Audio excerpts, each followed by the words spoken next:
Welcome to Board Game Binge, the place where we bring you bite-sized, bingeable board game content from across the industry. I'm your host, James Staley, and in this episode, we're chatting with Antonios and Vangelis from Teetotum Game Studios. They're both game designers and have been developing their first hit, Age of Rome, for the past 2 years. Age of Rome is in its final 48 hours on Kickstarter.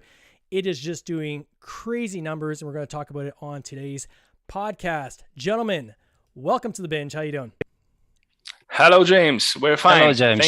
Thank you for the invitation. Thank you very much. It is great to have you. I know we pulled this together at the last minute, but That's man, true. when I saw this game, I just got excited. It looks so cool. We're going to get into that in a moment, but as people know, I love to get into the stories of the people behind the games. So, Antonios, let's start off with you. How did you get into this industry? When did you start gaming? Well, okay, my first experience with board games was when my mother bought me one for Christmas. I was about 4 or 5 years old. Oh, wow. Of course, I couldn't play it. I just opened the box and I messed with all the pieces.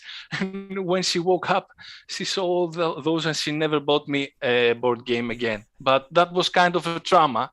So when I grew up, I started buying board games myself. And I'm, let's say, a board game maniac. I like to play board games. I play maybe 1 or 2 times a week. Oh, wow. And I always had a seed in my mind, a thought in the back of my head. I wanted to create something, to make a game out of all this experience I had playing board games. Oh, cool. And that's how the story started. Of course, Vangelis contributed in that also. Mm-hmm. You want to say, Vangelis, how the story goes on that? Yes. I was starting to play also board games when I was a little child. And with my friends and all of that. But after I met Antonios, we were friends, let's say about 25 years, maybe more. Yes. Friends from college. From college, yes. That's cool. Then we have started to play, let's say, board games every day, something like that. Yeah. You know how college is. Not much of a reading, not much of anything. So we started this hobby and we did it not only occasionally, yes. But it was a daily routine for us. Oh, daily cool. routine. So after that, we had small ideas in our head to make some, let's say, riddles or stuff like that. And as time passed, we came, let's say 2 years before that, it was the right time to start and develop a board game. That's awesome. What do you guys do, like, outside of gaming? Like, what are your day jobs? What do you guys do? Yes. We have studied computer science. Oh, okay. So Yes. we are now working in the same company. In the same company, our offices are, let's say, 2 meters. Yeah. I am seeing this guy all day, not only in the morning in our daily jobs, but in the afternoon and in the nights working Age of Rome. Sometimes we dream each other.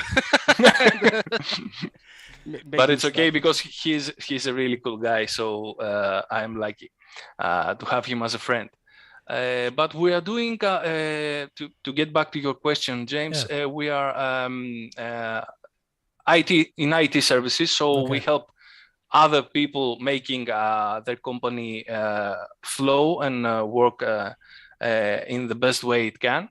Mm-hmm. So we're in different departments, departments. Yes, I'm on support. I'm on the customer support, more or less, helping people with their needs. And Vangelis, he's more in the technical department, let's say. Gotcha. So a lot of math there, a lot of stuff to know about logistics, about sales, about pre-selling, all those stuff. So we tried to take this knowledge and how did this started? Let me say, well, we got the chance, and it will sound strange, but it was the COVID era that gave us the push. Closed in our homes, we said, hey, why don't, because we are also neighbors with Vangelis. And so it was easier for us to communicate in the COVID era. Yeah. And we say, okay, what should we do? We're going to play a board game today. We're going to play a board game tomorrow. And then it was about 3 months here in Greece. We were in quarantine. We couldn't get out of our homes. Yeah. So after a lot of talks about how we're going to use our free time, we couldn't go out. We couldn't have a coffee or a beer walk on the or park something, or yeah. walk on the park or something. Yeah. So we came up with this crazy idea at the beginning. We said, hey, I told Vangelis this Kickstarter. Would you like to try and make something? It seems like a cool platform. It's going to help us to and I have said something. What is Kickstarter? Something. Yeah. because James, we have to say that here in Greece, it's really strange not only to create a board game, but to talk to people about Kickstarter. I don't know if, let's say, we are kind of some years back, we were not thinking. We're not familiar with those platforms. We're not familiar with some. That's exactly what I wanted to say. Yeah. So it was very difficult to even explain to our closest people that we are going to a site, to a platform that will that people will give us money to create this idea, to make this dream possible. That's interesting, because it was a huge step for us. Huge step. When you think about this Kickstarter platform, I think most people approach it almost the opposite. Right. So here in Canada, where I'm located, or if I have a colleague in the States doing their Kickstarter campaign, typically you're pulling from your immediate community first, right? And then hopefully pulling from the global audience. And it sounds like for you guys, because the awareness of this platform was not high in your immediate circle, it's almost the opposite. You have to generate the awareness on the global scale first, and then hopefully bring in kind of your closer community. Is that fair? That's true, yeah, because I believe Kickstarter it started to work legally here in Greece in the last 2 years, or maybe 3, I'm not sure. And if you will see our numbers also in the community, we have something like 60 or 70 people from Greece supporting us right now. Something like 1% from our which budget, is a really like small number. Yeah. It's a really small number if you compare it with campaigns that run from Spain or from Italy or from Germany. Yes, from Germany. Yeah, but that's because people don't really know yet about Kickstarter. It will sound strange to you, but already 2 or 3 people here in Greece have reached us, because they have seen our campaign and how successful it is going, and they want to learn about the details, how to make also a project in Kickstarter. So it's kind of a work in progress here, Kickstarter in Greece. Oh, that's still crazy. And then did you find, COVID is obviously what brought, the two of you together, friends for, over 20 some odd years. But having COVID, where it's saying, okay, now, we're kind of stuck in our homes, we have to find something else to add. A lot of the people I talk to, especially people who are already in IT or in any kind of like tech industry, often what they say to me is, I need a break from the computer, and I need to get more tactile, right? Use more of my hands and get more kind of analog, so to speak. Was that part of it for you guys as well? Not exactly, because let's say we were together on the afternoon because we were trying to work. Let's say Adonis, help me with the word. Sorry about my English. That's okay. First of all, Yeah. I just wanted to. It came to my head right now. We have to tell James also that we have a history with art. Yes, we have been creating some magazines. Oh, cool. We have been writing some stories, short stories, like small fairy tales, or a small story about a man walking and happening some strange things to we're him. liking comics also, Yeah. if you can see. Yeah.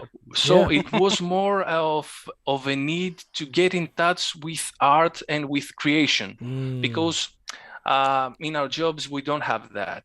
To tell you the truth, it's a really flat numbers, numbers job. and computers or something like that. I mean, don't get me wrong. It's really cool to help other people. I really enjoy it. I really enjoy when people call me and tell me, Antonis, please help me. I have this problem. I will do anything. I think we may have lost him, but I hear. Yes. Yeah, I hear what he's saying, which is that. That creative part, right? And I often, when I'm talking to people who've created a game, that element of just having an output, for their creativity is so key. Now I understand the question. And so core to what they're trying to do, right? So, it sounds like this was a big part of what you guys did.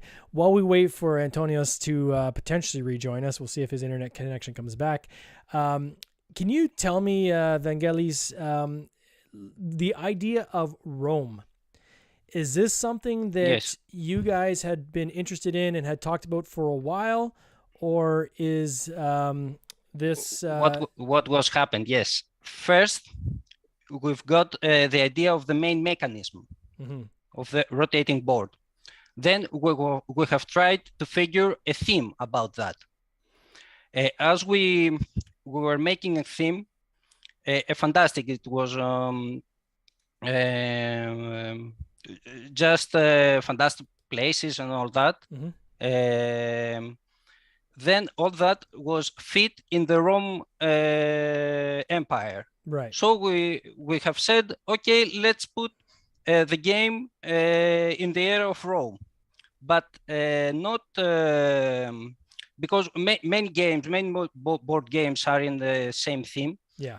We wanted something that was a specific era, the murder of Caesar in 44 BC. Yeah. Because in that era, Rome has lost its stability.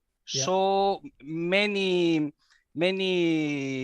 guys want to be the emperor, let's say like Antonius and Gaius Octavius and other senators. Yeah. So we have put our game in that specific era, and we have built our mechanisms in those areas. So Antonis. And we got sorry Antonis. for that. That's okay. No, it's all right. It's all good. We kept going. A problem with my connection. Sorry, guys, for the interruption. Hey, no worries. So just really quickly, we were just talking about kind of the theme of switch your names around here. The idea of Rome. And, there's a lot of Rome-themed games out there. And what Vangelis was saying is that you guys wanted to take that a step further and get a little more specific.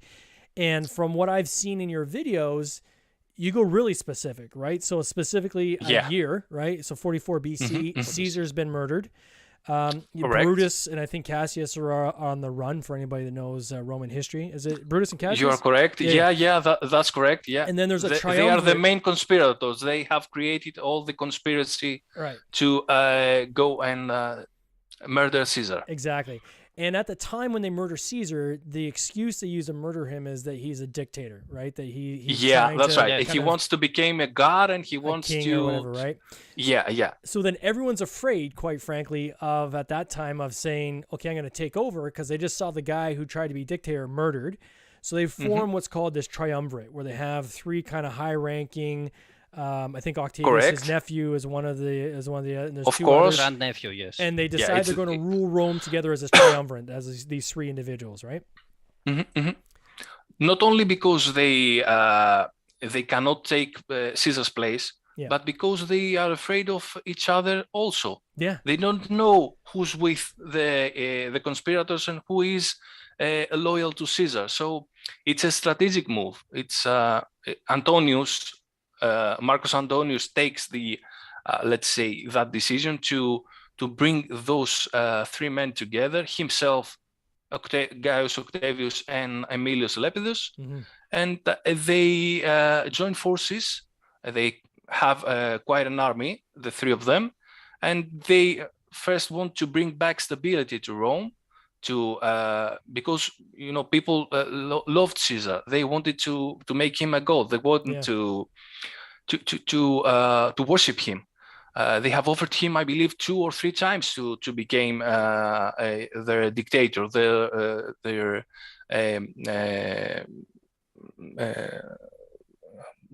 like ruler, their only ruler, because it was kind of a democracy those years.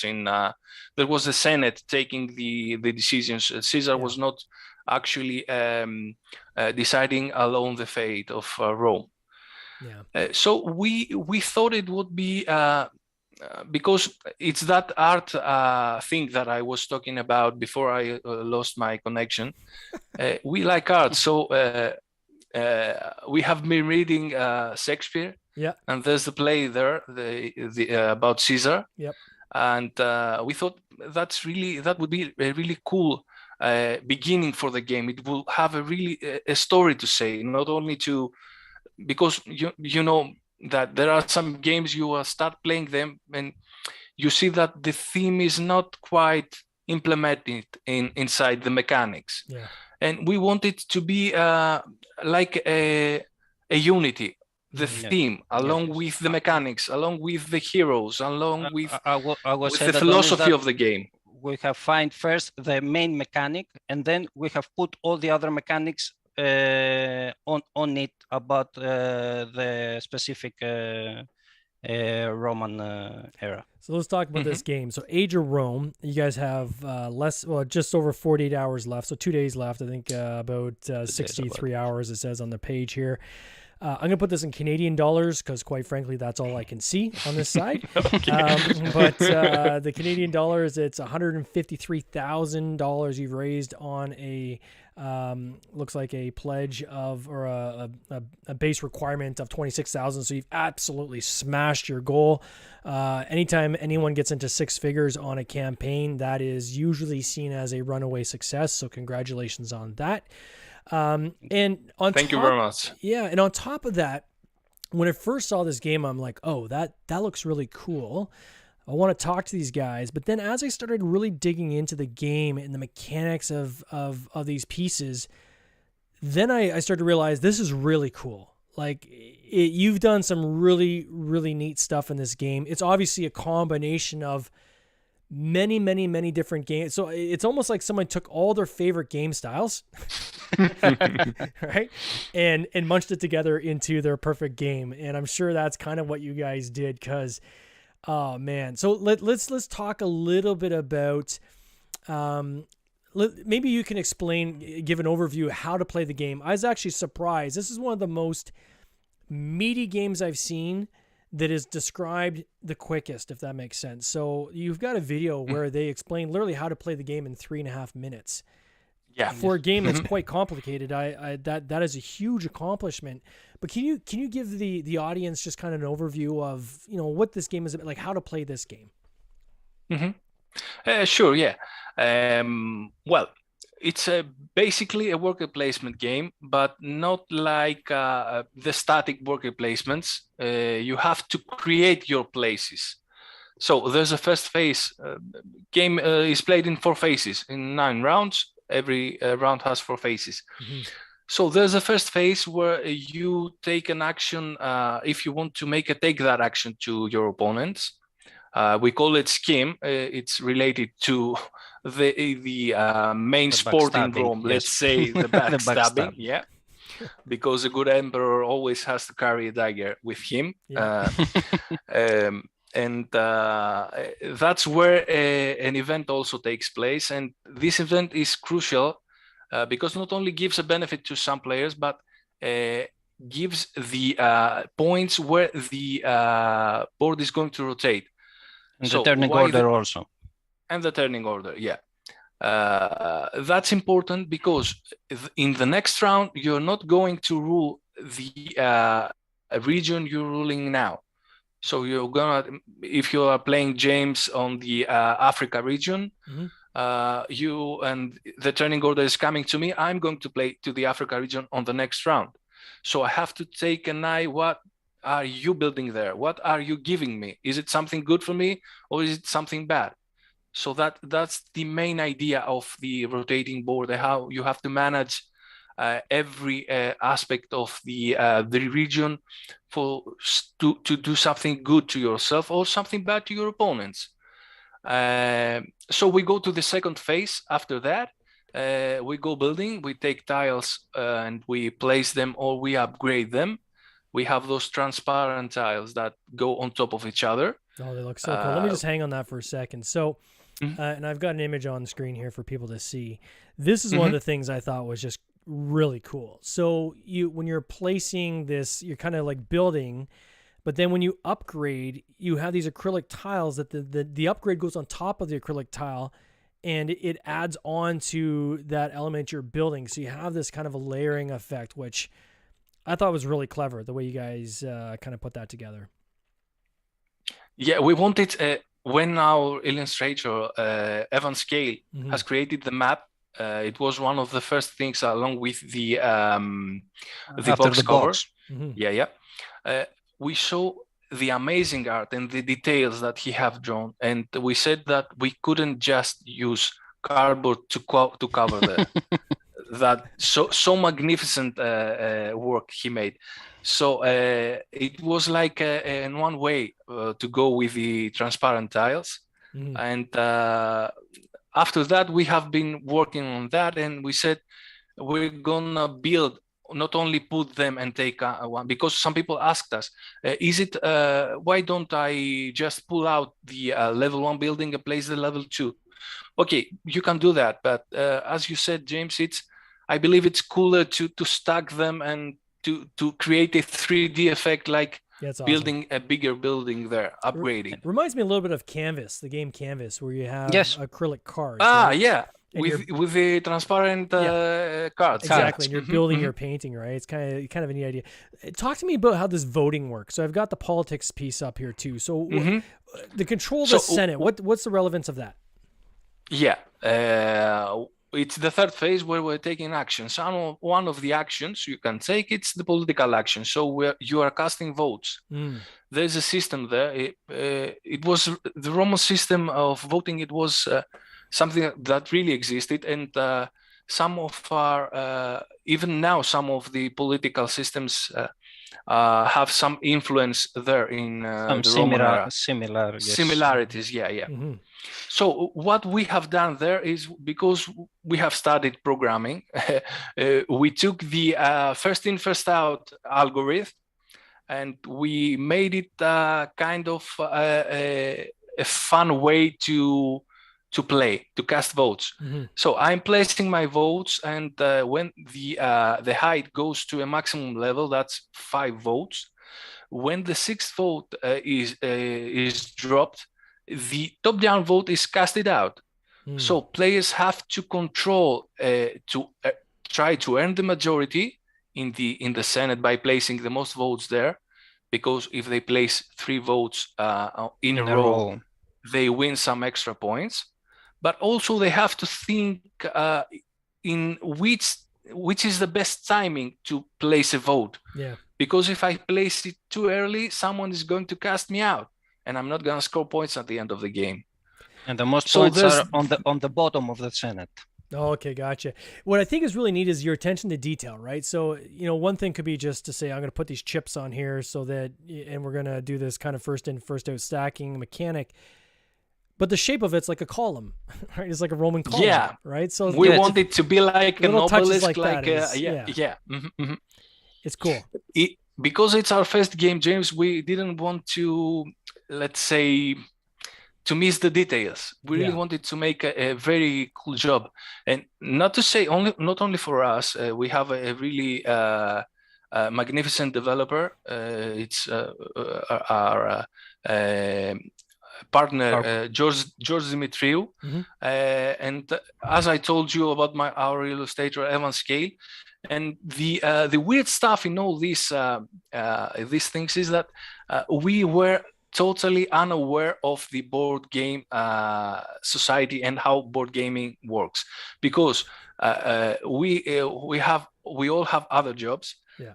And when we came together, we created such a tight group, and we worked so hard trying to make the best out of it. Yeah.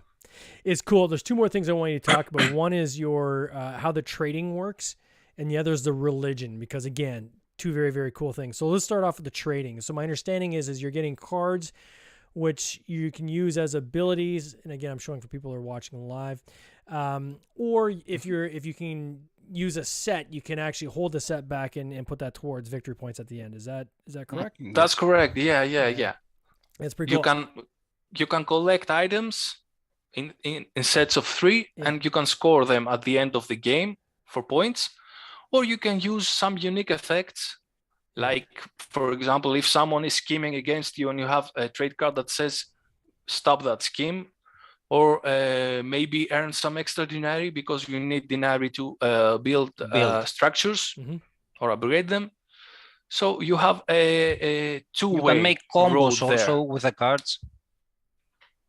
Yes. You can you can play, let's say, 2 or 3 cards together, so you can change your moves Yeah. on the board. Oh, it's cool. And then the religion part, which again, really cool how you stack the pieces of temple together, and then if you can kind of finish the front of the temple, it's like, I think, a pantheon, then that scores additional points too. Again, I'm showing that on the page for people watching. What's kind of the mechanic behind this? Like, how do you build the temples? Is it kind of like the first person to kind of complete a temple scores, or can everybody complete the temple, or how's that work? Well, everyone can complete a temple, but there's a catch here because there are specific pieces for the temple. You have to place your pieces first, and then you have to collect from the common pile pieces, they have gold, silver, and bronze. Yes, you have first to build the base, and then the top of the pantheon. Oh, it's super cool. But there's only one gold piece, so yes, and 1 silver piece. The first person who can manage to build it will score more points, and then there's 1 silver also. And if you are too late to build your pantheon, you will be left with the bronze pieces. So, I mean, clearly you guys have got to be happy of where you've landed on this campaign so far. And, anybody that understands Kickstarter knows that you have a hockey stick. We call it the back end hockey stick, the last 48 hours. So you're going to see a big bump going into the end of the campaign as well. So you're going to be even more happy 2 days from now. What's next? Like, are you guys going to keep developing games, or is it kind of all focused on Age of Rome, or what are your plans going forward? First of all, it's a dream come true. Yes. We really didn't expect so much love from people in Kickstarter. There are some amazing people here. I mean, the community is great. We keep hearing all such good comments, and we have become almost friends with a lot of people, even though we haven't seen each other. Yeah. And that's really cool. That's something I love about. And as for our plans, of course, we created Teetotum Game Studios because we wanted to bring something new and innovative to something that we really like. I don't we want know to if bring more fun, let's say, to the community. and more fun, more pleasant thing to this More world. smiles. As I told you, it was the COVID era, and we were thinking, let's make something to make people more happy about it. Yeah. So, So we believe we can make this again, but we'll see. Time will show. We are focusing now on Age of Rome. We want to make it as much better as we can. We want to deliver it to people because they believed in us. Although we are first-time creators, they believed in something new, and they believed that we can deliver. And we want not to lie to them. We want to fulfill their expectations. Yeah. We want to be in this community for many years, let's say. Yeah. And we believe that that's the first step. We have to accomplish that first, and then of course we have plans for some new games or maybe some expansions in Age of Rome. We'll see. That's cool. Well, gentlemen, I want to congratulate you again on your success. This game just looks awesome. It really does. If anybody wants to check out this Kickstarter campaign, check out the show notes. I have a direct link to the Kickstarter campaign page. You can go check it out if it's something that interests you. Throw these guys some love. But at the very least, it is a feast of the eyes, I would say, to look at everything these guys have put together on this game. So I want to wish you all the best in this coming year. You take care. Thank you very much, Thank you James. very much, It was James. a pleasure being here with you. And maybe we can talk again sometime. Sounds good. Cheers. This has been an episode of the Board Game Binge podcast, hosted by James Staley, produced by James Staley and Mike Bruner, with original music by Nick Smith. If you would like to watch these interviews live, simply subscribe to our YouTube channel, Board Game Binge, and you'll get access to live interviews, giveaways, and interesting board game content from across the industry. I can't wait for you to join us. See you next time.